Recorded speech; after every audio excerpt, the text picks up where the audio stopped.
Antes de sumergirte en esta increíble historia, considera suscribirte al canal y activar la campanita. Cada historia aquí tiene algo que decir, y no querrás perderte ni una. Clara Reynolds creció rodeada de privilegios.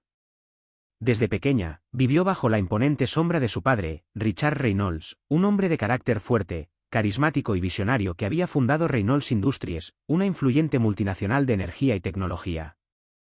El nombre Reynolds resonaba como símbolo de éxito y poder en los círculos más adinerados de Nueva York. Pero para Clara, todo este esplendor a veces parecía lejano, casi irreal. Las grandes mansiones, las cenas suntuosas, los viajes alrededor del mundo en jets privados, todo ello enmascaraba una verdad que sentía en lo más profundo, pero que nunca pudo comprender del todo, la inmensa distancia que la separaba de quienes mantenían la empresa en funcionamiento a diario. Miles de empleados, obreros, personal de limpieza, técnicos, secretarias, gerentes, todos anónimos, invisibles en el bullicio de decisiones estratégicas y cifras que se desplazaban por las pantallas de la sede central. Una tarde de otoño, mientras las hojas rojas y doradas se arremolinaban por las calles de Manhattan, la familia Reynolds se reunió en la lujosa mansión familiar para una velada de debate, como siempre, sobre crecimiento, beneficios trimestrales y nuevos mercados por conquistar. La cena se alargó, las copas de vino chocaron y las conversaciones giraron en torno a proyecciones financieras y futuras adquisiciones. Sentada a la gran mesa de roble, Clara sentía que su mente vagaba. Observaba los rostros tensos y cansados que la rodeaban, atrapados en este juego de poder y dinero, y una pregunta persistente la atormentaba: ¿realmente conocía su empresa? ¿Entendía la realidad del trabajo, las dificultades y el sufrimiento de sus empleados?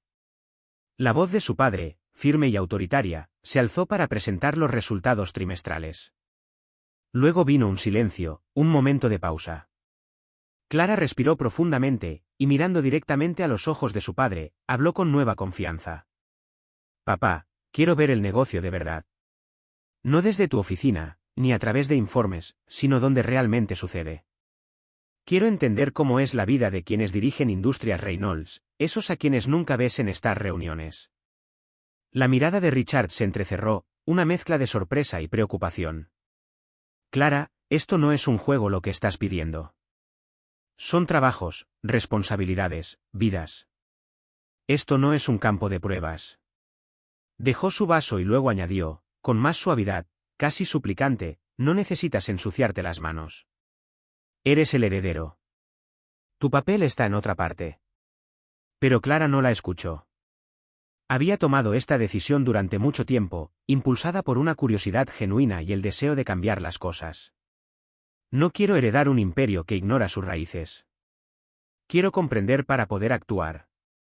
Así que se propuso encontrar un plan discreto, convencida de que la mejor manera de aprender sería ir a la base, observar sin filtros. Con la ayuda de un viejo amigo de la familia que dirigía una agencia de empleo, adoptó un nuevo nombre, Mary Johnson, y solicitó un puesto de empleada doméstica temporal. Su solicitud fue aceptada, y Clara fue asignada a la oficina central, el corazón mismo de la empresa que creía conocer, pero esta vez, desde abajo. Desde su primer día con el modesto uniforme de empleada de limpieza, Clara se sumergió de lleno en una realidad muy distinta a la que había imaginado. Al entrar en la sede, la invadió una atmósfera pesada, casi sofocante. El aire parecía cargado de polvo fino, olvidado en los escritorios y en los rincones de las alfombras desgastadas. La mezcla de olores a café rancio, plástico y metal revelaba un espacio más descuidado de lo que esperaba. Los empleados con los que se cruzaba en los pasillos solo la miraban fugazmente, a veces con recelo. Muchos tenían el rostro demacrado y los hombros encorvados, como si el cansancio y el estrés se hubieran acumulado durante años de trabajo monótono y subestimado. Otros tenían una expresión cautelosa, como si la presencia de un recién llegado pareciera una amenaza o un extraño que debía evitarse. Algunos miembros del equipo de limpieza la miraron con curiosidad, intentando adivinar quién era esa tal María. Una mujer mayor llamada Betty le dedicó una sonrisa tranquilizadora, mientras que un hombre más joven, Jason, permaneció reservado, casi frío. Pero lo que entristecía e inquietaba a Clara era la actitud general de los ejecutivos y gerentes hacia el personal de mantenimiento y el personal subalterno. Quienes, en las reuniones familiares, vestían trajes impecables y hablaban de metas ambiciosas, se revelaban en esos momentos como seres duros, a veces crueles. Muchos ignoraban a los limpiadores al pasar, evitando el contacto visual como si fueran invisibles. Otros los miraban con condescendencia, como si su trabajo valiera menos que el puesto más bajo de la empresa. Clara presenció una escena que la impactó profundamente. Una mañana, en la sala de descanso donde algunos empleados tomaban café, reconoció a un alto ejecutivo, Thomas Grayson, un hombre conocido por su ambición, pero también por su arrogancia. Estaba hablando con Marcus, un trabajador de mantenimiento negro conocido por su amabilidad, pero también por su discreción. ¿En serio, Marcus, no puedes hacer bien tu trabajo por una vez? Se burló Grayson, con los ojos brillando con cruel burla. Parece que estás perdiendo el tiempo a propósito.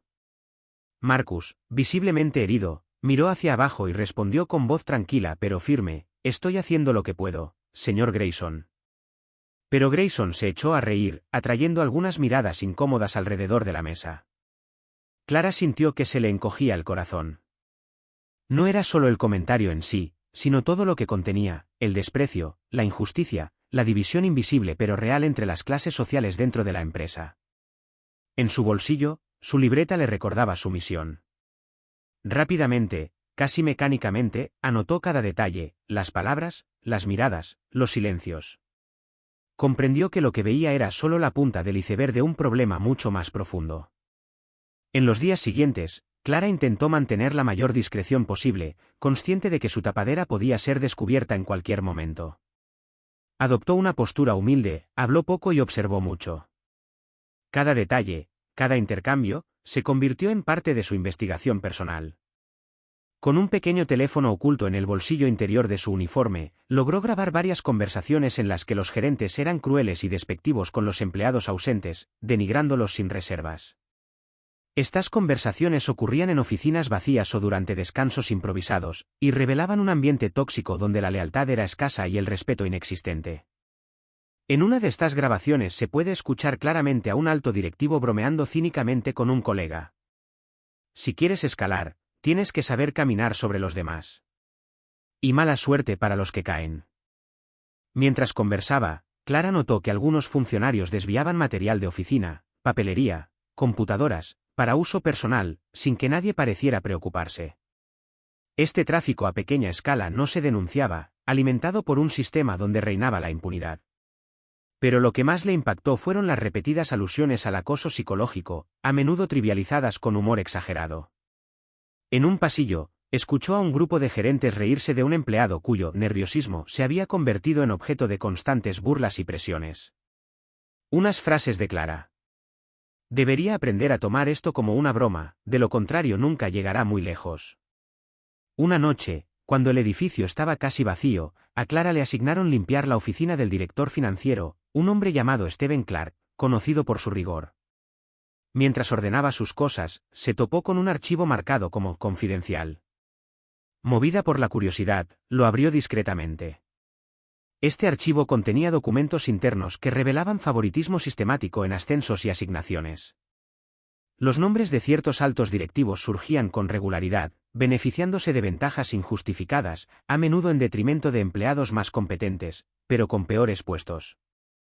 Aún más inquietante, el expediente contenía denuncias presentadas por empleados víctimas de maltrato, acoso o injusticia, las cuales fueron cuidadosamente suprimidas por el Departamento de Recursos Humanos. Algunos testimonios estaban escritos a mano, con detalles desgarradores de años de sufrimiento silencioso. Clara sintió una inmensa opresión. Lo que veía no era solo una serie de abusos aislados, sino la manifestación de un mal profundo y estructural. Industrias Reynolds no era solo una corporación poderosa, era un sistema cerrado, donde el privilegio se aferraba a una rígida jerarquía, y donde el valor humano y el respeto eran las primeras víctimas. Esa noche, mientras guardaba cuidadosamente el expediente, Clara supo que había cruzado un punto sin retorno. Su inmersión ya no era una simple prueba, sino una lucha necesaria para restaurar la justicia y la dignidad de quienes trabajaban en la sombra. La última semana de inmersión de Clara fue la más tensa, la más estratégica, pero también la más difícil. En ese momento, ya no se conformaba con observar, quería provocar reacciones reveladoras, poner a prueba los verdaderos valores de la empresa y de quienes ocupaban puestos de poder en ella. Una mañana, mientras el edificio aún estaba en silencio, Clara colocó intencionadamente un expediente falso en un escritorio del sexto piso, en una zona frecuentada por varios ejecutivos. El expediente contenía documentos confidenciales falsos, algunos de los cuales sugerían un importante error contable y una irregularidad interna. Lo dejó desorganizado, sobresaliendo ligeramente de un archivador, a plena vista. Repitió la operación en otras oficinas, una memoria USB olvidada en una sala de reuniones, una placa de seguridad colgada de una silla, una lista falsa de quejas de empleados impresa a medias. No era una trampa, sino un delator. Observó en silencio, cámaras discretas, micrófonos ocultos, y anotó, ¿quién reportaría la anomalía? ¿Quién intentaría lucrarse con la información? ¿Quién simplemente haría la vista gorda? Los resultados fueron abrumadores. Algunos empleados, incluso los de mayor rango, optaron por ignorar los documentos. Otros los examinaron brevemente y luego los archivaron rápidamente sin compartirlos. Pero fueron las reacciones de ciertos ejecutivos las que dejaron a Clara sin palabras. 2 de ellos tomaron fotos de las páginas más sensibles y las compartieron por mensajería privada, acompañadas de comentarios sarcásticos.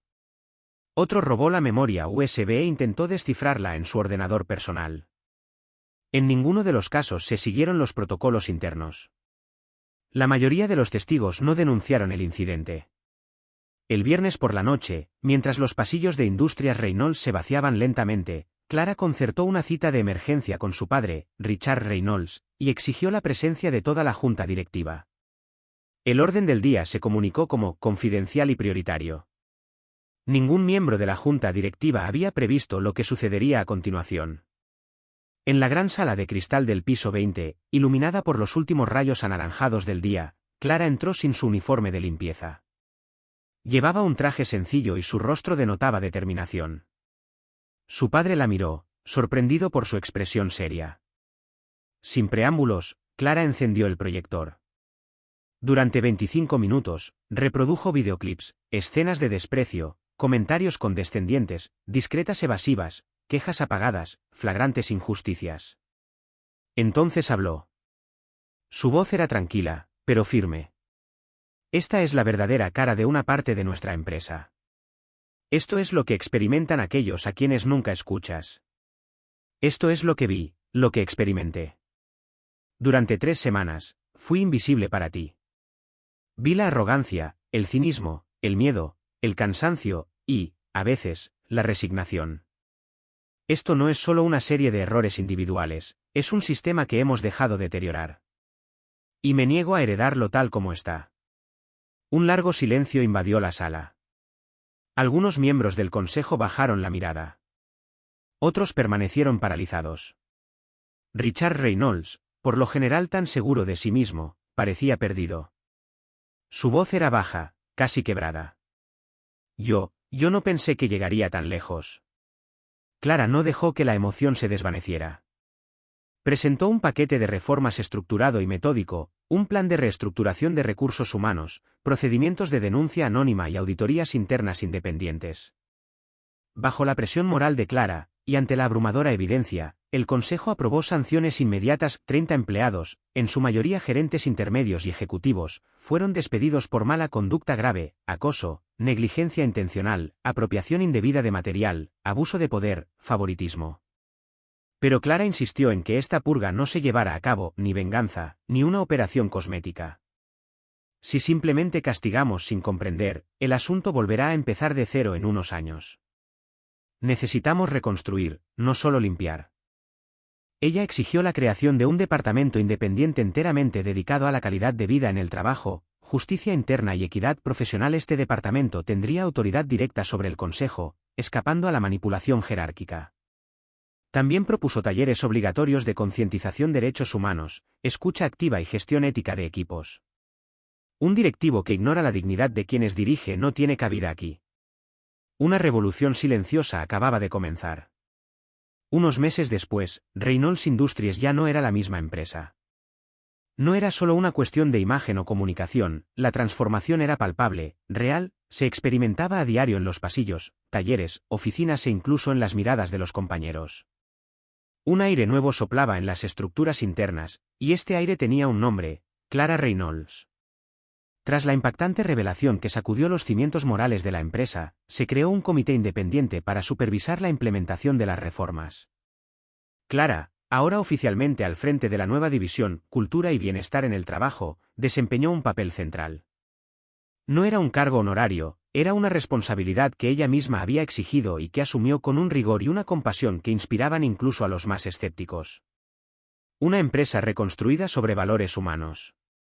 El antiguo clima de miedo y desprecio había dado paso a una nueva cultura corporativa, basada en la escucha, la equidad y el reconocimiento. Se habían establecido talleres mensuales de oratoria, donde los empleados, independientemente de su puesto, podían expresarse libremente. Las encuestas de satisfacción anónimas se analizaban trimestralmente y se realizaban ajustes con prontitud. El promociones internas. Los premios, antes sujetos a la arbitrariedad de las afinidades personales, ahora se otorgaban con base en criterios claros, con jurados mixtos compuestos por gerentes, representantes del personal y observadores externos. A varios empleados, antes ignorados por su falta de contactos o discreción, se les ofrecieron puestos de responsabilidad, incluyendo Marco, el agente de mantenimiento humillado unos meses antes por un gerente que se convirtió en supervisor del departamento de logística. Los nuevos reclutamientos fueron acompañados por módulos obligatorios de formación en ética, centrado en la gestión de personas, la prevención del acoso y la inteligencia emocional. Por primera vez, Reynolds Industries no solo hablaba de rendimiento, sino de amabilidad de alto rendimiento. Incluso antiguos opositores a las reformas, algunos miembros de la vieja guardia, tuvieron que reconocer el impacto positivo del cambio. Las tasas de rotación del personal disminuyeron, las bajas por estrés se redujeron en un 40% y los empleados informaron, Fire es pertenecer a la empresa. 3 meses después de las primeras medidas, Clara organizó una importante rueda de prensa en el auditorio de la sede central. Estuvo presente toda la prensa empresarial, así como varios sindicatos. El ambiente era electrizante. La gente quería ver a la joven heredera que había dado la vuelta a la tortilla. Clara subió al escenario, sencilla, directa, sin notas. Hizo un silencio y luego declaró: el verdadero éxito de una empresa no se limita a los ingresos. No se trata de lo que mostramos en un informe anual ni del valor de nuestras acciones en la bolsa. El verdadero éxito reside en la dignidad que cada empleado siente a diario. Es la paz que encuentran en una mirada, en una reunión, en un pasillo. Es la sensación de ser vistos, escuchados y respetados. Caminé por los pasillos de esa empresa durante 3 semanas como una mujer invisible. Y lo que vi me cambió. Hoy quiero que ningún otro empleado tenga que sentirse invisible para que las cosas cambien. La sala permaneció en silencio unos segundos, luego los aplausos aumentaron, fuertes y sinceros. Ese día, Clara dejó de ser solo la hija del director ejecutivo. Se convirtió en un símbolo. No de rebelión, sino de reinvención.